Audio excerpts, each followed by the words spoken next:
Hey guys, and welcome back to my channel. In today's video, I am going to do a review and a flip through of Blossom and Root's free book seed, by the way. This was free, based off of the book Sunbread. The topic of this unit study is the winter solstice. So we did this along with our Harry Potter literature unit study that we did. If you didn't see my video on that, I'll link it up above. And we did that, some math, and then this unit study for our December homeschooling, and it just went so well. So if you're not familiar with Blossom and Root, it is a Charlotte Mason inspired, also mixed with some Waldorf inspired homeschooling program. She has 5 full grade levels out. Well, actually 6 because kindergarten. And she's in the process of getting level 6 out right now. And it's a full, all-encompassing homeschooling program. She has all the subjects included except for math and phonics. And we did it actually last year. We did level 1 last year. If you're new to my channel, you don't know that. We really enjoyed it, and it was exactly what we needed for our first year of homeschooling.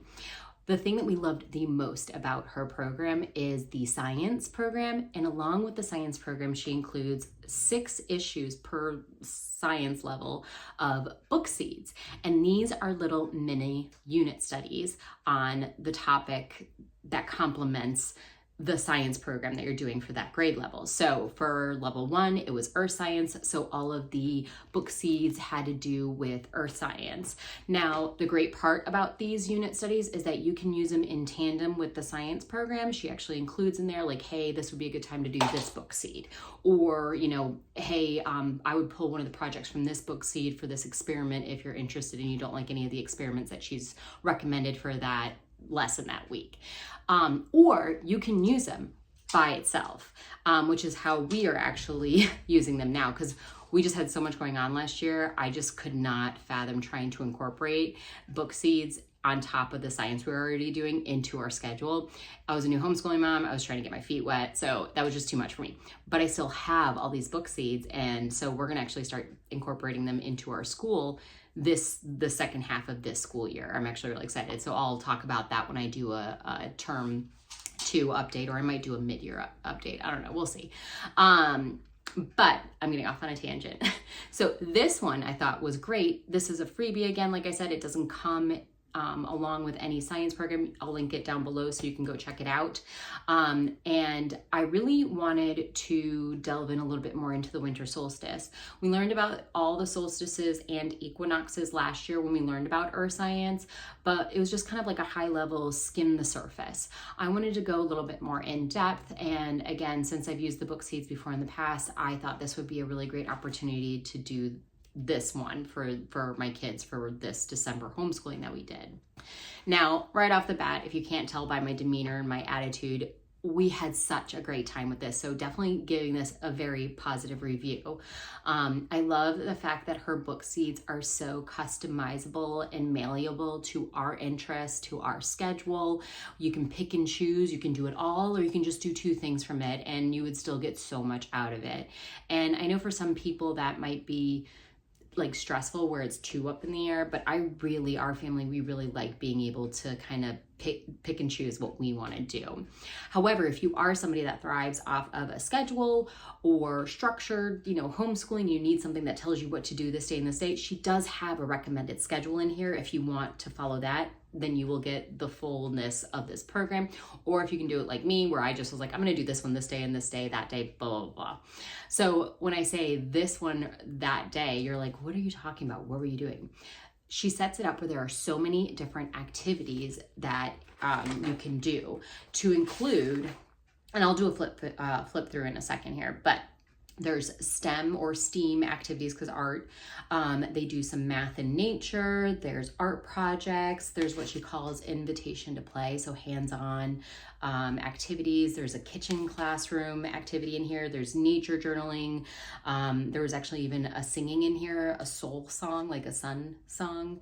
And then she just gives you so many resources, additional links to dig deeper, additional books. Again, because her program is Charlotte Mason inspired, it's very literary literature heavy, so all of our book seeds are based off of one book. So this one specifically is for Sunbread, the book Sunbread, but then, you know, you can bring in other books too to help support the topic that you're learning about for the book seed. So I think the best way to give you more additional details, I guess, about my review and why we liked it so much is to actually do a flip through of it and show you what we did from the program. I would say we probably did about 70 to 75% of the recommended activities and reading in here and videos. And it was just a wonderful 2 weeks. Now, she recommends doing it over 2 weeks. Her recommended schedule that she provides is 2 weeks long. However, you could theoretically just pull a bunch of these things and do them in one day, like on the winter solstice, which we actually did probably about 50% of our activities on the day of the winter solstice. You could do it that way. You could spread it over 2 weeks. You could spread it over a month and really dig deep and dive in. She's a big fan of following the rabbit trails. She always recommends that in her curriculum. Like, hey, if your kid is really loving something, don't be like, okay, let's move on to the next thing. Like, stop, sit with the topic, find more books on it, videos. She really recommends digging into your kids' interest, because when they're really about something, that's when they're really gonna retain it. So you gotta strike while the iron's hot, so to speak. So I'm gonna flip the camera around right now. We're gonna do a flip through as I continue to kind of give my review on the program, what we liked about it, how it worked for us, etc. All right, y'all. So something else I forgot to mention when I was talking to you on the camera, all of the files from Blossom and Root, whether it's a book seed or any of our other subjects, they all come as PDFs. She doesn't produce any printed content. However, she does recommend you use Hard Copy HQ. I use them and they were really great quality. They already have the files uploaded too, so you don't have to go scrambling. It's very seamless process. However, I know there's a bunch of different printing companies out there. There's some small homeschool companies, families companies that do it. And as you can tell, I just did it myself. I've become a big fan of printing everything myself because it's just so cheap. Once you buy the initial upfront machinery and items, it makes so much more sense economically for our family because of how much we do print things. So now that I've gotten that out of the way, let me introduce you to, let's see, actually, I'll show you on the side. So this is her issue 2 from winter 2020. So she always puts on here issue X, Y, and Z, and then what it is. And this one again is inspired by Sunbread by Elisa Clevin. Now, I'm going to put a picture of this book right here. We did not buy it. We actually were going to borrow it from the library, but it was not available when it came time. So all I did, instead of rather spending, $5 or however, it wasn't expensive to be honest. But since we were scrambling last minute and I realized, oh my gosh, I don't have access to the physical book the first day that we were opening this up, we just did a YouTube read aloud, and I'll link the one down below that we use, and it worked out great. So again, this was almost fully free if you don't count the materials we used for some of the projects. So I love that it's so economically friendly, especially because homeschooling can get expensive. So the first thing she does, and this is in all of her book seeds, she talks about planting the seeds of curiosity. So this is where she tells you all about what book seeds are, how you can use it in your family. Don't forget that you can go at your kid's own pace. She's very big about following the rabbit trails. If your kid's really into something, dig deeper. However, if you do want a scheduled out program, she does it for you here. So this is where she says here's week 1, day 1, what you would do, etc. And then week 2, what would you do? So you'll see she says nature study, then art project number 2 on the next page. That says what each of these are. But I do like that it's very customizable, but at the same point, if you don't want to customize and you want her to tell you exactly what to do on each day, she has a schedule for you. So again, she caters to so many different families. It's amazing. So again, here, the book is inspired by Sunbread. And then in this issue, here are the different things that you will do, the page, that number that they're found on. So as you can see, she has a little science and nature. There's some reading in here that you'll do, the different STEAM activities. So solstice demo, gifts of the sun mobile, engineering and nature, math and nature, learning about Stonehenge. My girls loved learning about Stonehenge, let me tell you. When we get to that page, I'll tell you more about what we did with that. Art projects, nature study, invitations to play, some more hands-on activities, nature journaling. She even has a song in here. I mean, there's just so much in here. There is something for everyone. I'm telling you, it's crazy. So what we did was I think, about 70% of the activities in here. And I would say probably about 50% of those we did on the winter solstice, like the day of winter solstice. And the other ones we did spread out over 2 weeks leading up to the winter solstice. So I started here because this made the most sense. It's talking about the shortest day. There's links here that are clickable if you don't print it out. So we watched a bunch of great videos. She gives additional resources here for other books to bring in, because again, this is literature heavy. And then again, just more down here to just go at your kids' pace. If they're interested, here's all this information. If they're not, move on to the next activity. It's not a big deal. We loved doing this activity because it really, I think, gave the kids a physical sense and understanding of the tilt of the earth, and the fact that when you turn it, the sticker goes into the dark, and then when it turns back around, it goes into the light. And the fact that it's on a tilt during the winter solstice, it is the farthest from the sun, so it's the coldest. This singular demo really drove home and made it tangible for my kids to understand why it's the shortest day of the year, physically why.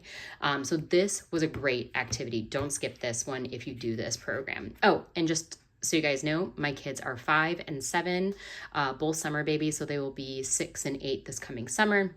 And this was a great program for them. And again, that's another thing, like you can beef this up and make it more scientific for your older students, or you can bring it down with more picture books for your younger students. Again, another reason why I love Blossom and Roots programs for science. We didn't do Gifts of the Sun Mobile because we didn't get an opportunity to get out and actually collect any nature. It was a crazy few weeks leading up to Christmas.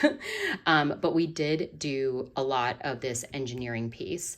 Learning about Stonehenge, she has a link in here where you can go and watch Stonehenge live during the setting of the sun for winter solstice and the rising of the sun. They love that. They love that they got to see, a couple hours ahead in England, them celebrating the winter solstice. They thought that was so neat.